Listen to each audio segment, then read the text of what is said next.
John Raspanti with MaxBoxing.com and SecondsOut. I'm here in Hayward, California with former trainer of the year, Virgil, who has a couple of really important fights coming up and also other fights coming up. So we're going to talk about that. That's Virgil right there. Virgil, let's get right into it. How you doing? Doing great, John. Good. Sorry, we gotta. It's all right. You know, together like this. This is okay. We're just ad-libbing here. Essence. No problem.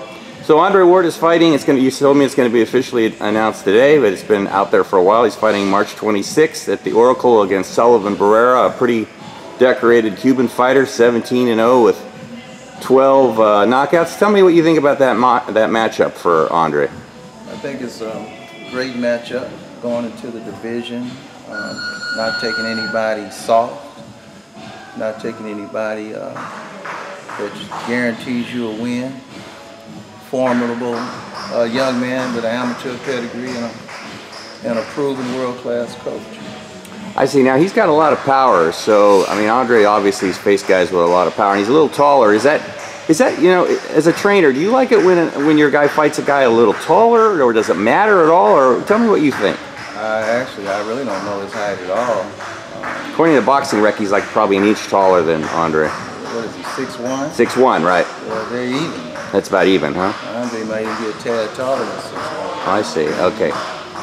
So you don't have any preference, whatever? Because I was thinking, you know, everybody's talking about Kovaloff, but you guys can't be thinking about that, right? You got to be focusing right on Sullivan Barrera right now. Exactly. Yeah. If you're going to get to the champion, you have to get by this test. So the focus is definitely on this fight because it's not a gimme fight. It's no. A tough fight. Okay, when Andre fought Paul Smith in June, you were there, obviously. Now, there was a lot of talk that he looked kind of rusty. I was there. I didn't really see it. Maybe, you know, you got the good eye. Maybe a little, but that could make sense. How did you assess his performance that night in June against Paul Smith last year? Well, he performed according to plan, and that's what's important when you follow the plan. And the plan was to get some rounds in, and whatever happened would happen. Obviously, we're giving up a 20-pound weight disadvantage. So you don't want to just rush into something. Just take your time and let the fight come to you. And so he followed the plan, and that's what I'm pleased with. As far as rust is concerned, I'm one that believes the fighter is only rusty if he has bad habits outside the gym and a lifestyle outside the gym that is contradictory to his craft. Andre doesn't have that, so I didn't detect any rust. And but there's always going to be critics. Oh, sure.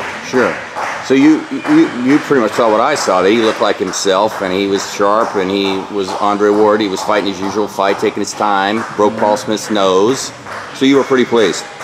Of course, very pleased with that. Okay. Such a time. I see. Now, this is going to be kind of funny because Andre, you know, personally, I've known him since he was 25, and now he's 32. Is age a factor anymore, really, in boxing? It used to be, you know, Virgil, I'm not going to say how old we are here, but it used to be when a guy hit 32 that he was getting kind of old. Now, obviously, Andre's only had 28 fights, so that's not old.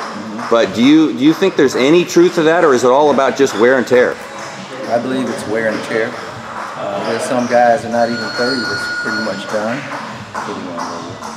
That's pretty much done. I think it's wear and tear and the punishment of the sport that ages you quick. And he doesn't get hit, and he hasn't taken any punishment, so that has kept him where he needs to be. So I always told him that between 32 and 35 would be his best years if he chose to go to 35. Okay, moving up to the light heavyweights. Andre fought in the Olympics as a light heavyweight, we all know, and now he's moving back up. Do you think that's his, I mean, he did fine at 168, obviously, tore up the division. You think 175 that is really where he should be, or is that his correct weight? I don't know if there is such a thing as a correct weight, but are you guys comfortable with that weight? Well, when he was in the Olympics, he was not a light heavyweight. He only weighed 69 to 70 at the most. He did it so Andre Guerrero could have the 168-pound slot, and so he could eat, you know. Oh, okay. And I was just one that believed that weight doesn't matter in a 4-2-minute round fight. And, you know, it paid off for us, but he never was a light heavyweight at that time. He used to have to eat. He used to have to eat in the morning before the weigh-in to make sure he got over 65. So would you say now that he is a full-fledged light heavyweight? No. No? So it's still going to be... Well, you know what? The weight is right, but it takes about a year to settle as one. You could be one, but you have to settle as one. So he needs that period of time to settle as a light heavyweight. As far as the weight is concerned, the weight is right. But, you know, when he has time to settle into a light heavyweight, then I would consider him a full-fledged light heavyweight. Right now, he's just entering the division. I see. Let's talk about power for a second, because that's always something that comes up with boxing. People love the home run hitter. What do you think with, you know, Andre hits pretty hard. People don't want to give him credit for that, but he does, because I've seen him here hitting pretty hard. Is he going to bring more snap? Or, I mean, is that true, or is that, what do you think? When you move up the weight, do you bring a little bit more, or is the weight not that big of a factor? I think it varies in weight classes. I think when you're a small man and you move up in weight, it might affect you more. But I mean, there are middleweights that can knock out heavyweights. So, he has more than enough pop, more than people imagine. And to this day, he's fought a lot of big punches, and they are not willing to walk through him. So that tells you that right there. I see. This is a challenge. Okay, let's talk about Amir Khan now. Now, Amir Khan has got his biggest challenge here coming up, obviously May 7th against Canelo. You've been against Canelo before. You're our Alfredo and I can't even forget his name. He fought Canelo Angulo. He fought Canelo a couple years ago, and so you got a real close-up personal view of Canelo. Obviously, got a different fighter, and Amir Khan, faster, hits pretty hard, quick. So, what do you think about that matchup? That's a matchup that he wanted, so I supported him in it, and he's up for the fight, and he is bringing some attributes to the fight. So, and then come straight up here. So, with those intangibles, I give him a great opportunity to be successful. Okay, now his advantage is obviously going to be speed, and he's going to have to move up. Canelo's a pretty strong guy, and you know that Canelo will probably come in the ring weighing about 185, 190 on fight. You know, when they fight each other. I think I read somewhere that you said Amir is going to obviously gain a little weight for this fight and make himself a little bit, I don't know what he can do, but you think his advantage is in speed, and he's got a little pop, right, Amir? So he could probably catch Canelo coming towards him. Is that what you're thinking? No, I never said that he was going to have any force weight on him. Oh, okay. I don't think that would be a good idea. Uh-oh. Okay. So no, right here. And?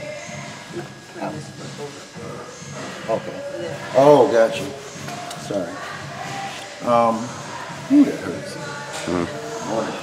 What's up, B? All right. So Fowler's here, B. I'll be finishing him. Yeah, very soon. No, he's not got any artificial weight on him. So what do you think would be a good weight for Amir to come in when he gets in there against Canelo? I mean, it's 155 catch weight, right? So is he going to come in around 154, 155, or be the most he's ever weighed? I think in a fight. Is that what you're shooting for, or what you're thinking on that? Well, I'll let it go where it's going to be, with him training, getting a lot of rest, and getting a lot of rest, and if it's 52, 53, that's where it has to be, but it has to be his natural weight. It's going to be a weight advantage regardless of what he does. It's going to be a strength advantage regardless of what he does. So he has to go with his advantages and attributes. I see. Now, when Amir Khan fought Algieri, he got caught on the ropes a lot. Now, obviously, you don't want him you don't want him to get caught on the ropes against Canelo. Are you guys going to obviously be working on that, or is that some fighters can fight really good off the ropes? What's your view on that, Virgil? Would you prefer obviously that he stays in the center of the ring against Canelo, or what? He cannot stay on the ropes. He can't stay on the ropes. Yeah. No. Amir is a unique kid. You know, he has his moments when he feels it's no threat. And when he feels it's a threat, he does what he's supposed to do and follows the plan. So I think he didn't prepare for Algeria like he should. Ah, I see. So this fight he's really going to be up for, and he's going to be, you would say, prepared about as best as he could be, because this is his big opportunity. Is that pretty correct? He better be. Yeah, he better be. So, he better be. So you're gonna, you guys have already started training and everything, and the fight's May 7th in Vegas. So you guys already. Training's already started. It's good. He's been here for a while, so that's a good thing. So we're ahead of schedule. You just finished up.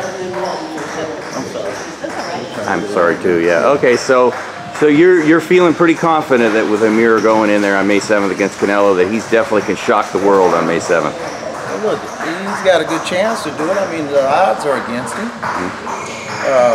Logic is against him. But you have to give him his props for believing he can do it, and that's first and foremost. If the fighter doesn't believe he can do it, it's all for naught. You know, so I give him his props for that. We'll leave it at that. Thank you so much, Virgil Hunter, and good luck in March with Andre and May 7th with Canelo. It's John Raspanti from MaxBoxing.com and Seconds Out.